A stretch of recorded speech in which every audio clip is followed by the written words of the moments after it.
कशा पद्धतीनं राहील जिल्ह्यात? कसं आहे, आजपर्यंत जर आपण बघितलं तर जी काय विकास कामं झाली त्या विकास कामांकडे बघून लोक मतदान करतात.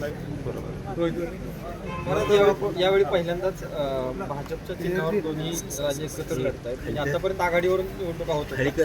निकालात कसा वाटतो? निकाल काय काय असं मला वाटतं ना.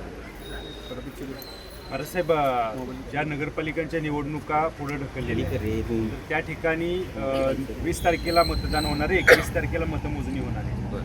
मग आत्ता जर उद्या मतमोजणी झाली तर याचा परिणाम त्या निवडणुकांवर होईल अशी मागणी होती आहे की सगळ्यांची मतमोजणी एकत्र घ्या. आपलं काय मत आहे? आता निवडणूक आयोग जे निर्णय घेतो, मी त्यांच्या वतीने असं कसं योग्य ठरणार. साहेब, तुम्ही नाराज असल्याच्या चर्चा चालू होत्या, प्रचाराला तुम्ही कुठं दिसला नाही, त्यामुळे सातारकरांच्या वेगवेगळ्या चर्चा सुरू झाल्यात. नेमकी नाराजी होती का तुमची? नाही, नाराज कसं झालं, एकाच बाबतीत नाराजी होती.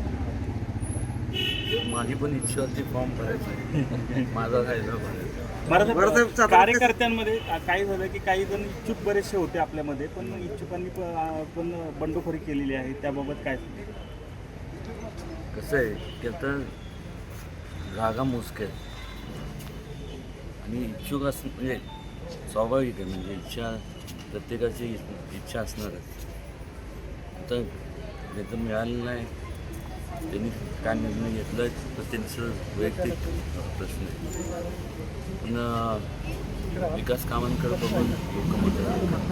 बरं, महाविकास आघाडीचं आव्हान होतं तुम्हाला म्हणजे भाजपला साताऱ्यात, तर काय वाटतं वातावरण तुम्हाला? भाजप कशा पद्धतीने किती सांगितलं ना, लोक विकास कामांकडे बघूनच मतदान करतात. महाविकास आघाडीचं आव्हान वाटलं का तुम्हाला या 15 दिवसात? काय आव्हान वाटलं का महाविकास आघाडीचं? काय कसं आहे, लोक बरेच इच्छुक असतात आणि इच्छा असणं काय गैर नाही, पण लोक विकास कामांकडे बघून मतदान करणार. ओके, धन्यवाद महाराज.